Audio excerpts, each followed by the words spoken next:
Biophilia.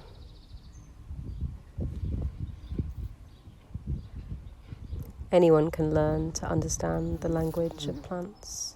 All that is necessary is the capacity to feel, the willingness to observe in minutiae detail anything in nature that captures your attention and drives you to reflect on what is felt and what is observed. A quote from Stephen Bruno. So if you'd have asked me 3 months ago, can I understand the language of plants? I'd have responded something to the effect of, plants don't have language.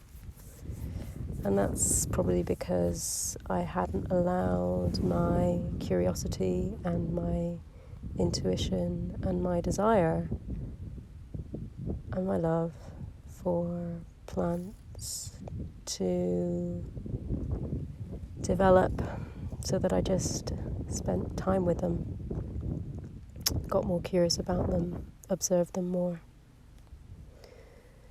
Developing kind of a felt sense of the biology of interbeing, or conversely, another way of putting this might be healing the wounds of the narrative of separation that kind of rampages modern culture, will require more than just, of course, ecology textbooks, or knowledge of the component parts of these biological systems.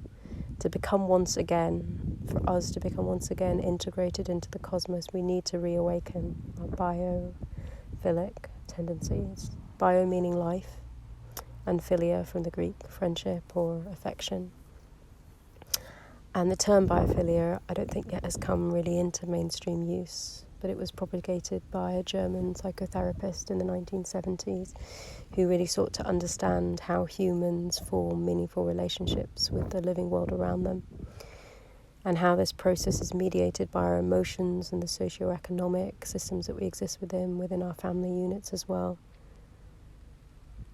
And he kind of postulated that fostering this potential for biophilia, this love and appreciation for the living world, may be an important part of coming back into a regenerative relationship with the natural world. Edward Wilson in the 1980s, a conservationist and ecologist, argued that the brain evolves, or did evolve, in a biocentric world, not a mechanistic one. And biophilia, therefore, is similar to the innate capacity for language acquisition. It's a type of programming that exists within our genetics that can be activated and modulated by our immersion within particular environments. In other words, the development is much like the capacity for emotional intelligence or the capacity to bond to a primary caregiver as an infant. If given the right conditions, it will be activated. So children allowed to have unsupervised time outdoors, in gardens, in nature, unhindered by the anxieties of society, and parents will develop care and intrigue about their biospheric cousins. Biophilia, therefore, given the right conditions, will grow. And Stephen Bruno, who's a little bit of a plant musician and magician, suggests that the primary conditions for the development of biophilia is just time in nature, i.e. the accumulating years of exploration, contact and experience of nature will coalesce into biophilia, into a deep bonding with the earth. Regular contact with nature growing longer and ever more unsupervised will allow the genetic predisposition for biophilia to awaken.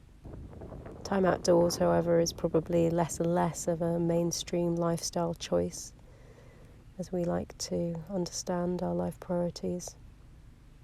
But nonetheless, if the conditions are there to support biophilia, Stephen Bruno argues further that biophilia will deepen into biognosis, an intuitive understanding of complex natural systems and the interrelationship of ecology that cannot just be reduced to an accumulation of biological facts. Biognosis is perhaps an even less commonly used term than biophilia. But it suggests that we don't need to have a degree in biology or ecology or the natural sciences to develop this tacit understanding of the biospheric world around us. We simply need to slow down We simply need to allow our awe and our wonder and our intrigue about this green world which sustains and supports us to grow. We just need to spend time there, become interested, ask questions, allow the idea that plants have language to take root inside ourselves, so that we then learn to speak that language.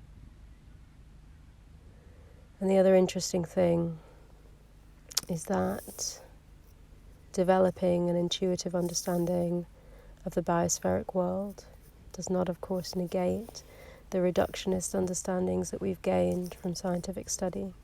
It doesn't negate the ability to name and identify units or relationships within complex natural systems.